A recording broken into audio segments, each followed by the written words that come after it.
Welcome to the Franchise Woman podcast, where passion and purpose collide, profits are made, and relationships forged.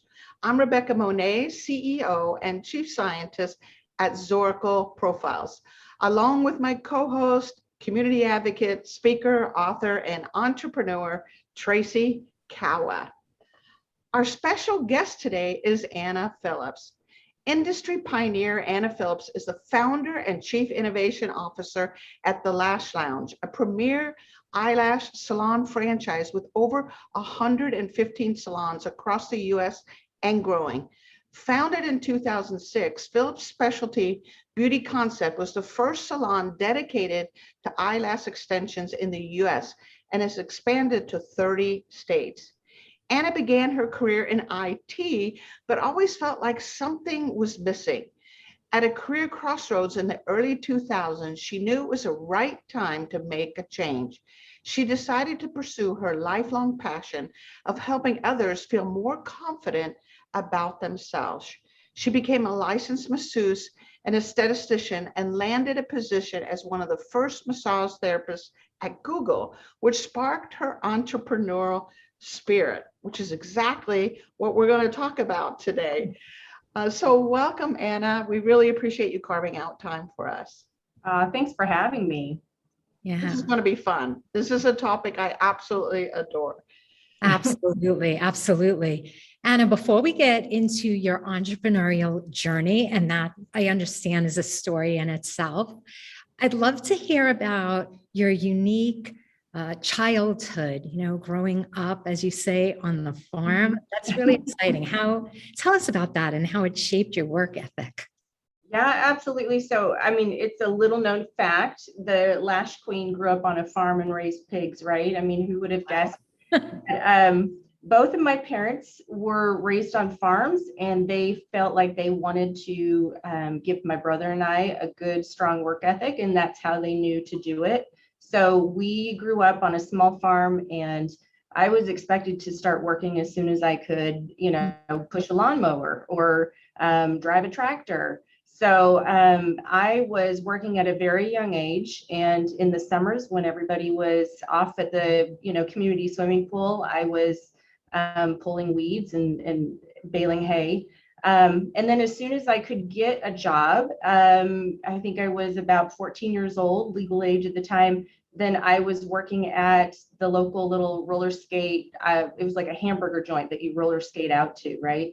And I was the bomb. All my friends thought I was really cool.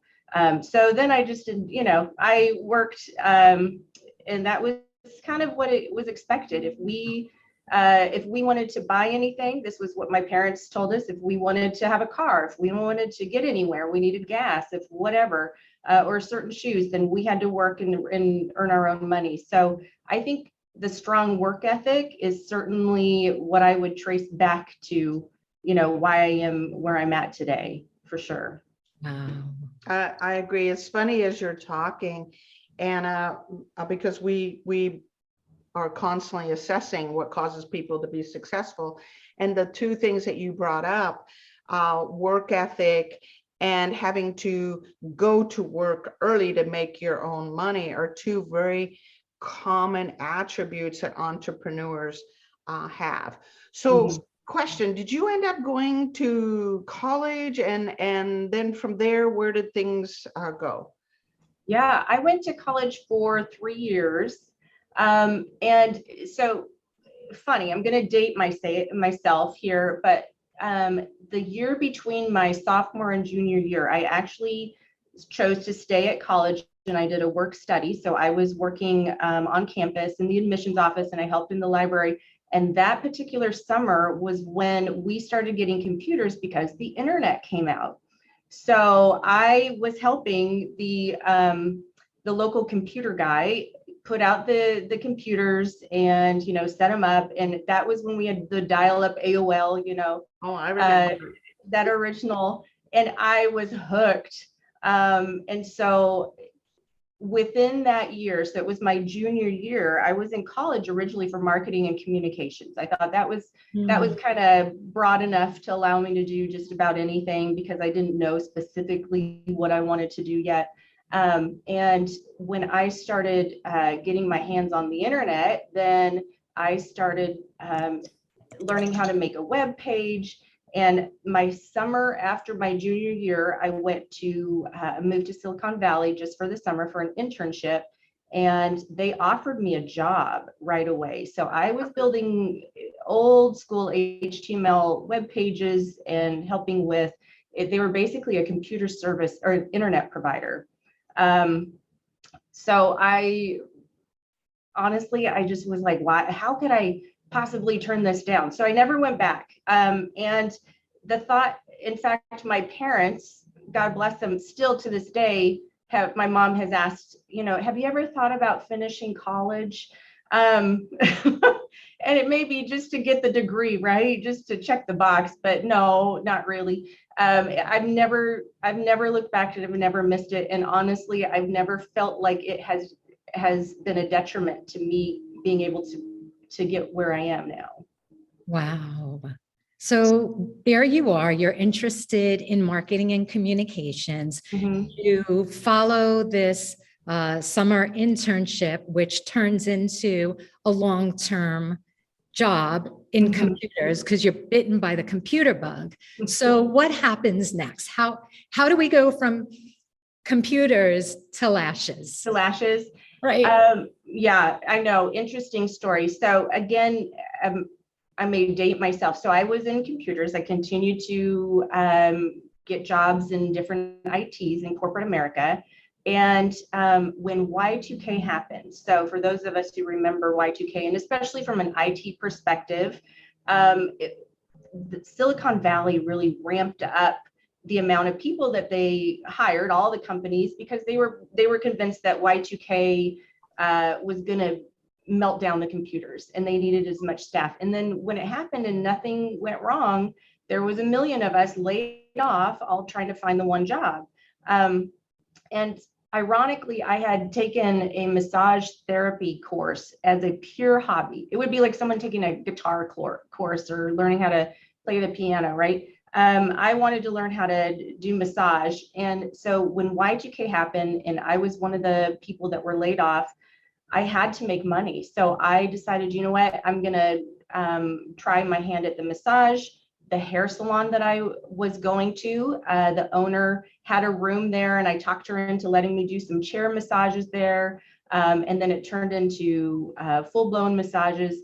But at that day and age, there was no such thing as a massage NV or a specialty massage place. So as a massage therapist, you had to work about 4 or 5 different places just to make it a full-time job. And so I hustled. I worked at a couple different corporate locations where I wheel in a chair and do chair massages. I worked at some med spas. I worked at a day spa and a gym. And what happened was I really realized how much I enjoyed that environment. It was different than sitting behind a desk, which I didn't realize how much I actually hated that until I wasn't there. And being able to work with my hands and having one-on-one kind of interactions with people. And then the best of all, I loved being able to provide something that made people feel good, that improved their health. And so I was kind of bitten by that. And I had a client who would come to me at one of the locations I was at, and she talked me into, she says, one day, she goes, my company is growing and they're starting to add these massage therapists. They just sent out a memo to see if anybody, knew someone they could interview. She goes, I pay to come to you and my company would totally subsidize it. Would you consider coming in and at least interviewing? And I thought, well, why not? I can always use some extra hours. Well, it turns out it was Google and it was early days. This is and I'll share with you in a second why I think I was not meant to be a millionaire yet. And so I'm at Google and Google was still small. So, I had friends who worked at Yahoo and Yahoo was supposed to be the next big thing and it hadn't quite gotten there. So when I interviewed at Google, they had 2 massage therapists that were already hired and both of them had stock and pay. And so when I was hired, they were just starting to develop this community or this environment that everybody knows about, right? Where they bring in hairdressers and chiropractors and you name it, yoga people and everything else. So they decided we're not going to do it as a stock and pay. We're just going to do it as a 1099. And they said, so, we'll pay you, I think it was the going rate. I mean, this is 20 years ago or more, and it was like $70 an hour. We'll commit to 30 hours a week, whether you get booked or not. And I was like, done. I'll do it. I don't need this stock. I have no idea if you guys are going to become big or not, right?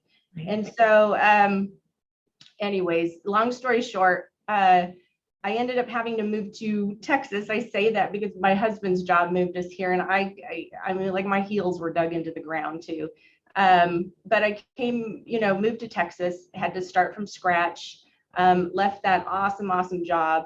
But I started working at a med spa. I had, over the course of this period, I had gone back and got my aesthetics license so I could do facials. I was doing some other services like in a medical type facial services. And I had an advanced training course for something. I can't remember. And I got paired up with a gal who basically planted the seed. She was telling me about these new type of lash extensions that were coming over from overseas. I think her family was in product distribution. And so she knew of some of these new things. And I thought, you don't know. I don't think you know what you're talking about. When you say semi-permanent, like that, I'm thinking of the stuff we can put on from the CVS and Walgreens, the strips and whatever else. But I am one of those people that if you name it, I'll try it. I have a closet full of everything. And I can't tell you how many times my husband's walked into the bathroom and I'm doing something to myself that scares him. But so I was convinced that I wanted to learn, these lashes sound interesting. So I started investigating. There wasn't much on it, yet on the internet. I ordered a couple kits. The training, we laugh about it now because our training in my company is like amazing. The training that I got in the beginning was a trifold brochure, and that was it. And so what I realized when I got the lashes, so I'm doing all these other services in the beauty industry. And then I started doing lashes and I was having my friends and family come over, the normal guinea pigs, right? And they'd lay down and it took forever. It took like 3 hours. They'd lay there, and I'd painstakingly get like 20 lashes on each eye because I didn't really know what I was doing yet. But they'd wake up, they'd open their eyes, and it was like the reaction that they had was different than anything else that I've ever offered. And so that is what originally hooked me. And I decided I think it's worth investigating further and figure out how to fine tune my skills. I was, at this point, I had kind of moved, I started renting a room in a doctor's office. And so I was on my own. And, I think because I had started that with the massage therapy back in California, it was comfortable and easy for me to kind of hit the ground, build something from the ground up. I didn't have a problem finding customers and then getting referrals. And I just knew how to take care of people. And that's what I really, really loved about the service industry. So I found very quickly, though, that my lash clients took over my schedule because of the nature of the service. Clients have to come back about every 2-3 weeks, for refills. And they just weren't coming back like that for massages or for facials or for anything else. So they were booking up, and I had about a 6-month booked schedule. And I started recruiting the neighbor ladies. They were like, "Ooh, you need a license for this?" So I was like, "No, in fact, I'm not working on the weekends. Would you like to work my room?" So my room was going 24/7 practically. Wow. And it just got to the point where in order to keep up with the demand, I remember the specific conversation I had with my husband we were trying to figure out when we could take a vacation. And I was so booked up, and I said, I just really need to clone myself or stop taking new clients. And it was like the light bulb went off. And I thought, you know what, maybe I could do a salon that's just eyelashes. Because by then, massage, locations were coming up, the hair blowout bars. Of course, we had nail salons. So all these specialty service industry salons were opening up. And I had this crazy idea that maybe we could do eyelashes. And so there was nothing like it out there. My husband was very sweet and supportive, and he told me, write up a business plan, and then we'll see. And so I did. And what I kind of calculated, honestly, it was one of those things that I feel like I would kind of fell into it, but I found a little space down the street. And because I didn't know what an eyelash salon looked like, I actually had a client whose husband was a builder. So I got, so many things lined up for me. And I figured out that the cost of the build out and what I could put into it. And then if all my clients just followed me down the street, which I figured they probably would, because there was no one else doing this, then I could break even, basically. I was able to break even. And if I had one extra client, then, I might make $1. So we opened up with 5 rooms. And within 3 months, we had to add a 6th room somewhere, because I had literally all the PTA moms working for me. And it was crazy times. So the 6th room, in order to get another room in, we had a big empty space in the middle, because I didn't know I didn't know what this salon should look like. And it was the only place we could put a 6th bed, but we couldn't put walls up. So we put hospital curtains, curtains on the hospital track. And I remember when it was going up and all of us were like, nobody's going to want to lay here. Like, it's in the middle of the salon. It's loud. Even the curtains are kind of, blocking it. It turns out you can do lashes on the curb and the ladies will lay down. They're going to show up. Yeah.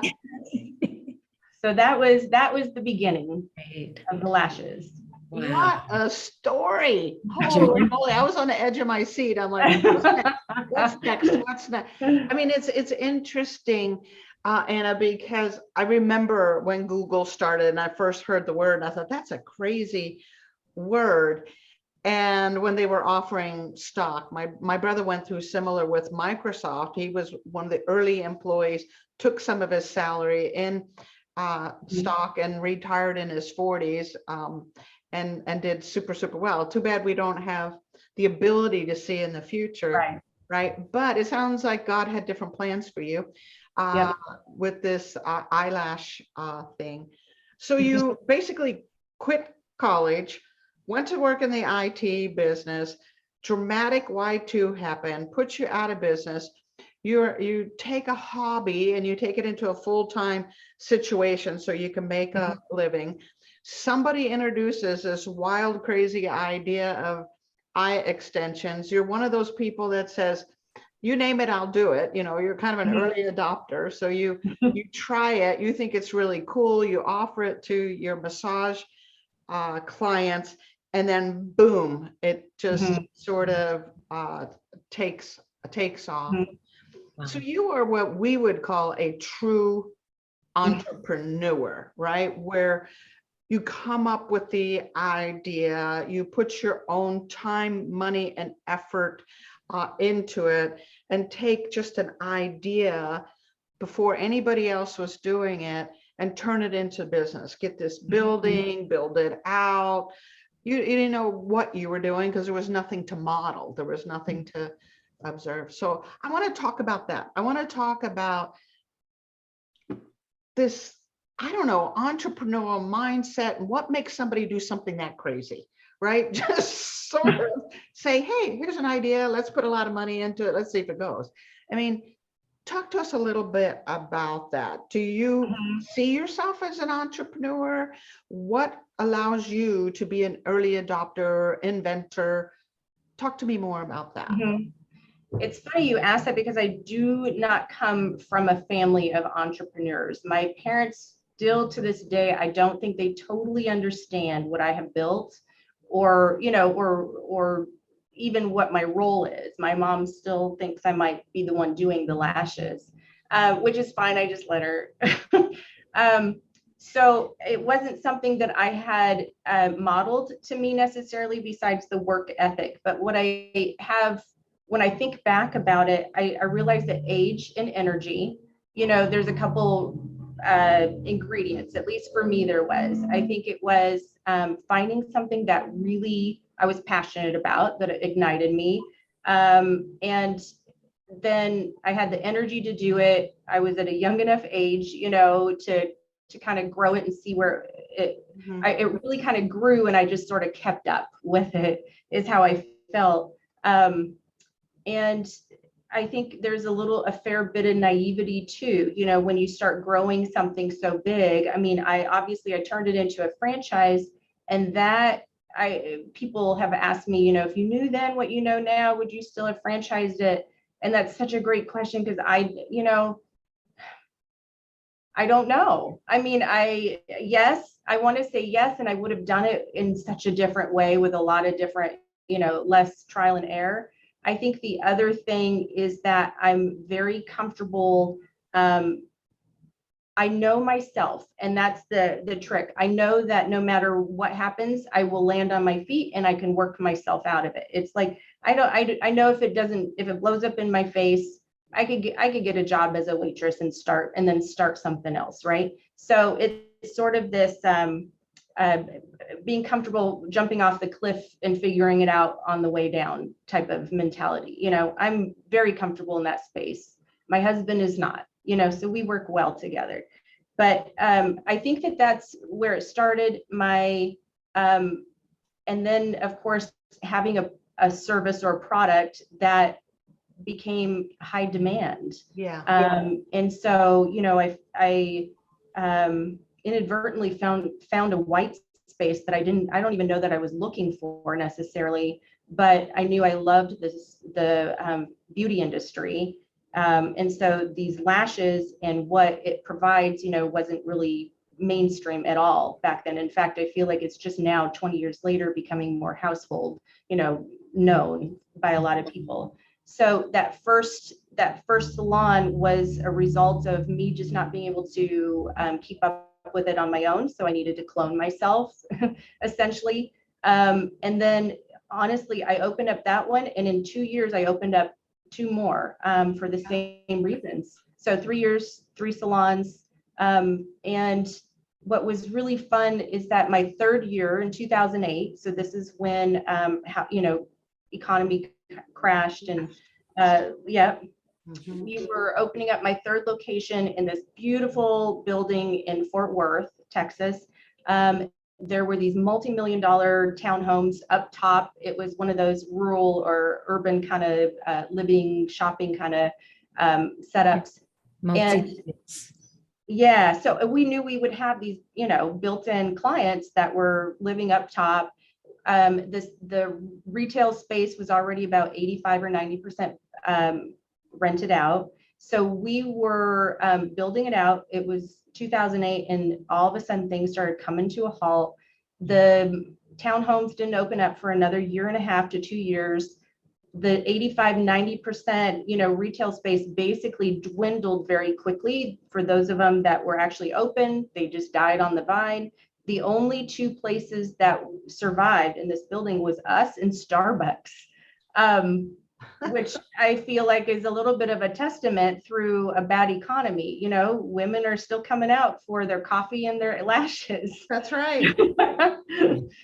So I don't think I realized that I had a tiger by the tail at that point, but I had a client who was in franchising, and she's the one that kept kind of nudging me. She's like, you have opened up 3 locations. They're all successful. You have a proof of concept, girl. You need to franchise this. And I just knew I didn't have the bandwidth. I was having babies at the same time too. I didn't have the bandwidth to continue opening up more locations and running them on my own. So I thought, well, let's look into this franchising thing. And that was back in 2009. And so We were the first of our kind eyelash extension salons in the franchising. So there were some challenges with just getting over the understanding the education piece of it. There was a lot of people, I think, did not expect me to show back up in 2010. And it was a slow grow. Because again, we had nothing to model it after. I think when you're in a vertical or an industry, especially as a franchise, whether it's fitness, food, or something else, if there's something already out there, then it's easier to kind of at least open it up. You're not recreating the wheel, right? So there was a lot of, I feel like first offs for us, a lot of learning curves. And we opened up mostly in Texas. Originally, we sold about 15 different locations, opened them slowly. And then in 2013, I had a competitor, which number one was awesome and scary at the same time because they legitimized the space that I had created. So someone else is opening up, but at the same time, they came in and had some heavy guns, and they were starting to sell territories very fast. So that was where I realized, oh man, I got to hit the gas pedal or I'm going to be obsolete. And I feel like I've created this vertical. I want to do right by it because I know if someone comes in and turns the lash extensions into just a speed, if it's quantity versus quality, it's not gonna do well. It'll ruin it for the whole lash industry. So that's when we started really trying to ramp up the franchise. We started growing. And in a couple years, I started realizing I better bring on some partners because I knew my business, right? I think like a lot of founders, they know their business really well, but franchising is a completely different animal. And that was like drinking from a fire hose. Yeah, Sure. it's two different businesses. It really is. You were the concept originator, you're the entrepreneur, but that scaling, replicating through others is a whole nother, never mind legal process, but it's a whole nother business. Yeah. Yeah. I want to talk about Tracy, I'm sorry. Did you have a question? No, go. How am I I have a million questions. Keep going. One entrepreneur talking to another entrepreneur. Well, all three of us are entrepreneurs. What are you talking about? So this is an exciting topic to you. Passion drove you largely here, and you had a tiger by the tail. You were basically building the airplane as you were flying the airplane. And it just, you created a whole industry. That pivotal moment when you created a competitor, which is validation, right? It's beautiful validation. But the minute you had a competitor, tell us about the emotion, the thought process, because entrepreneurs are so passion driven. Oftentimes we don't pay attention to the competition or what it possibly can do. What shifted in your mind? And tell me more about that. Yeah, I think you're exactly right. I think really my staff even was more concerned about everything. And they would tell me every move that this competitor made. And I just didn't really care because I kind of had my eye on where we were going and what we needed to do. But what I realized is that in a year and a half, they were growing faster. They had passed us up quickly. And so that was the part that I realized, oh man, we've got to at least compete. And so that was where I felt like, I don't know that I can do this on my own because I was self-funding.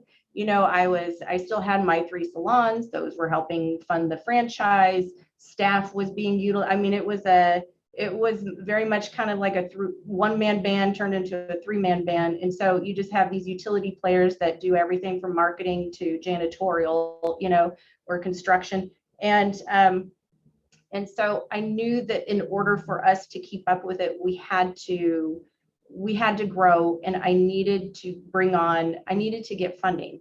At the time, it was tricky also. So here's so many lessons learned, right? Here's here's the dilemma that you have though, is that while you're growing and your franchise is not actually making money yet, it's hard to get funding for that. But in order to make money, you need funding. So what do?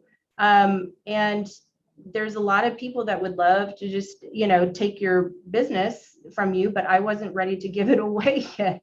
That's when I was, in fact, it started because I had someone in franchising kind of come out of the woodwork and propose kind of a partnership with me.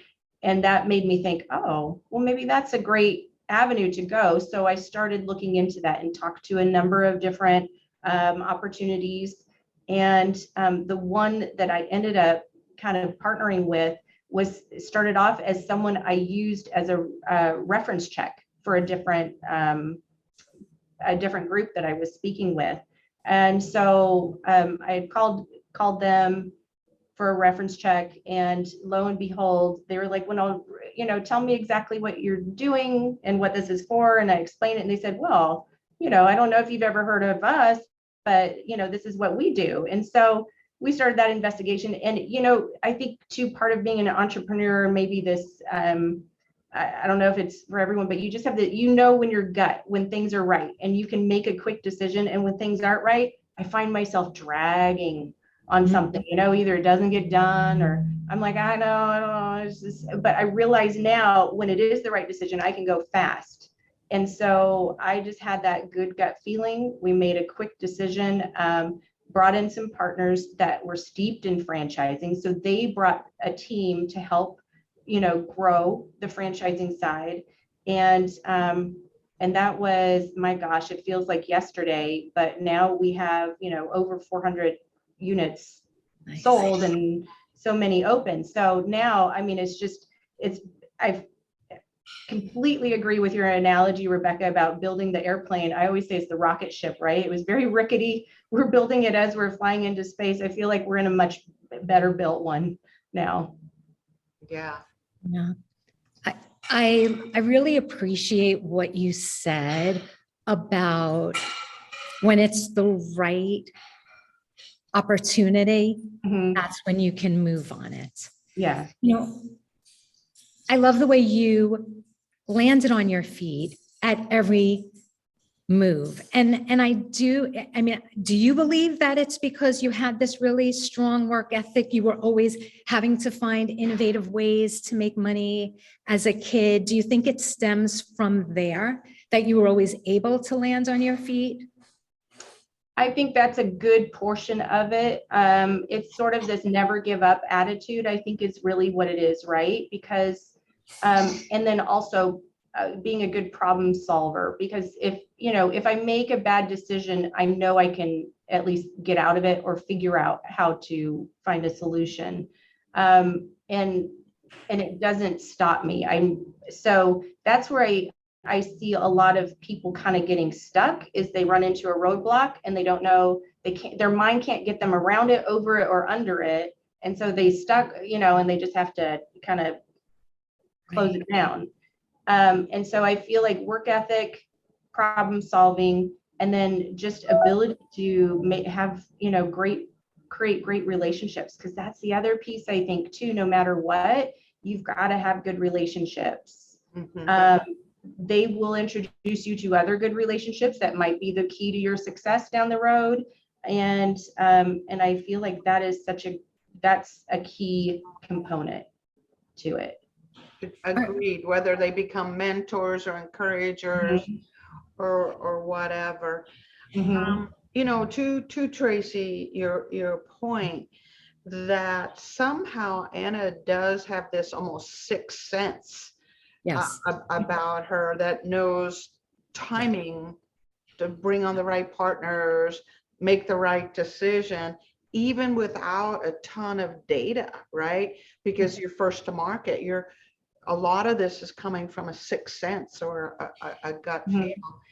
And, in franchising, it's not uncommon when an entrepreneur gets to this place. They've invented something, they've created something, they get to a point where to go to the next level of growth, they need to either bring on partners or a private equity firm or some funding or that, because they're either exhausted or they just want to grow to the next level and it's not within their skill sets or within their financial wherewithal to do it.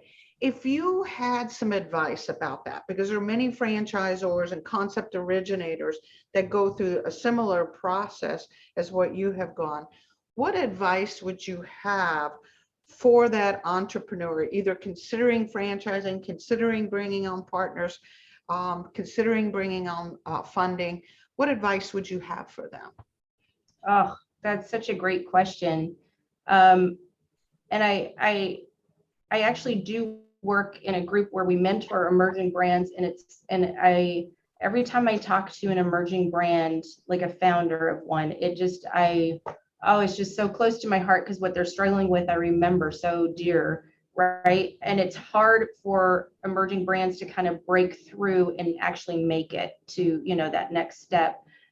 So I think for me, the best advice would be, I feel like don't go into it naive. Make sure that you are talking to a group or a mentor or someone who gives you the full understanding of what franchising is all about and what you need to be prepared to spend, to do, how long it might take before you actually see a return.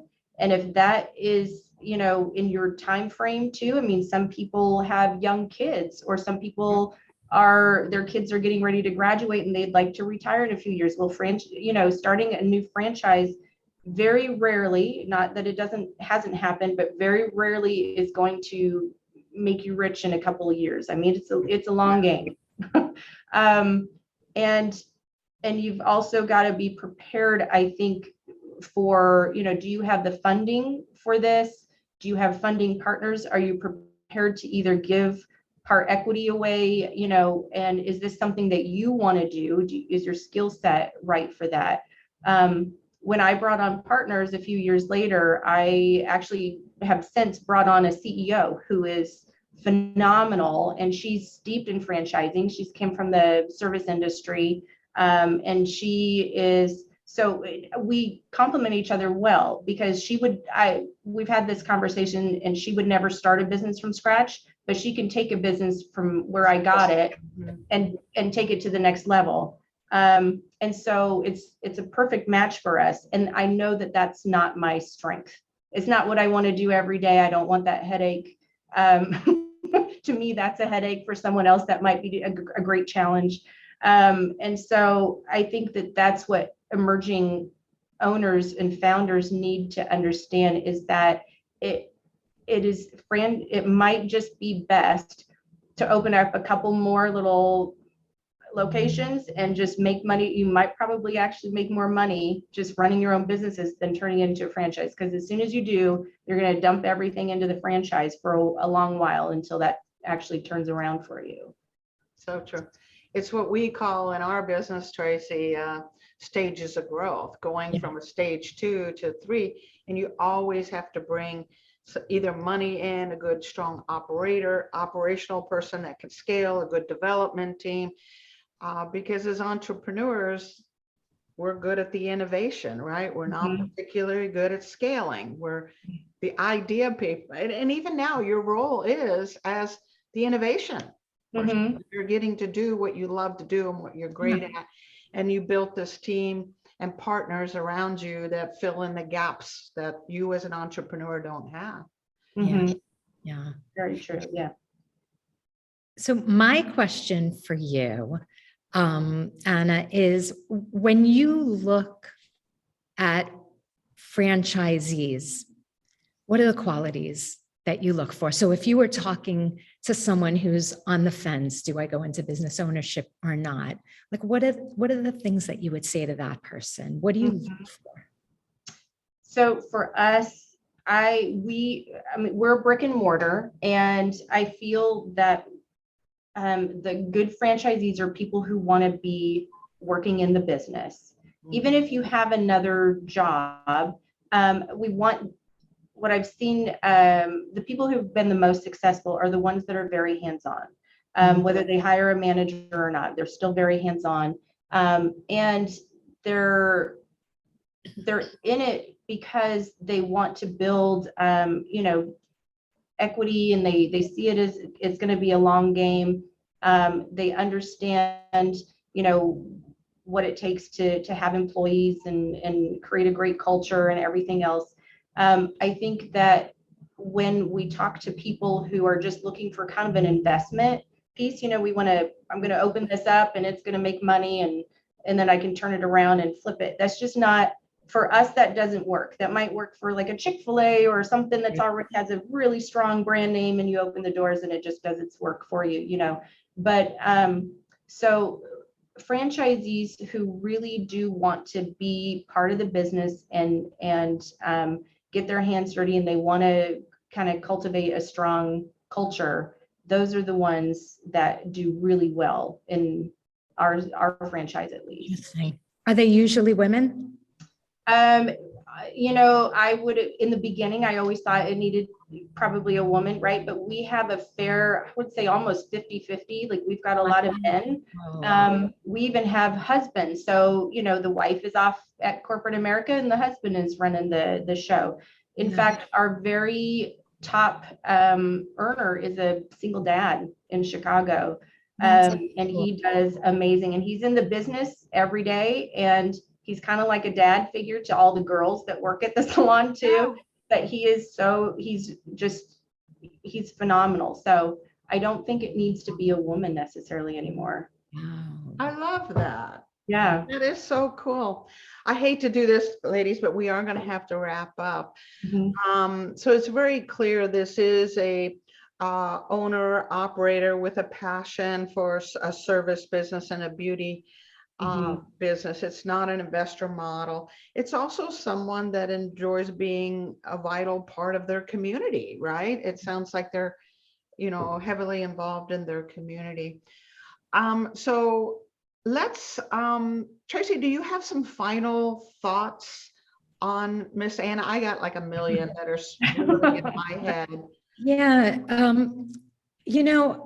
There's just something that's sticking in my brain about how Anna's able to land on her feet. And that, to me, shows inspiration to anyone out there. Like, look what just happened with COVID. Like, yes, you can 1 minute be working in a computer-related industry, and then all of a sudden, whatever it is, whether it's outside of the organization or something happens within the organization, but then there's this pivot. And I find your story so inspirational for other people who then can say, you know what, I have all this computer background, but maybe I can, I can relate to people.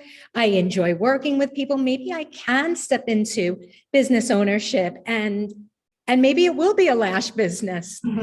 They don't necessarily have, like, past and present or past and future don't necessarily have to be related, because it just comes from within. And I love the fact that you pioneered that and showed the way. And trusted yourself. Yeah. That's just crazy. So love it. Anna, thank you for spending time with us. I want to make sure if anyone wants to learn more about you, the Lash Lounge, tell us how someone might learn more. Yeah, absolutely. So just go to our website. It's www.thelashlounge.com. And there's a franchising link at the top, or you can certainly go into the website and learn more about the services and find a location. It's all there. So perfect. Thanks again, Anna. We appreciate your time. And the rest of you listening in to The Franchise Woman, where passion and purpose collide, profits are made and relationships forged. Thank you for listening in, and we'll be back next week for another episode. Thanks, Anna. Guys, bye.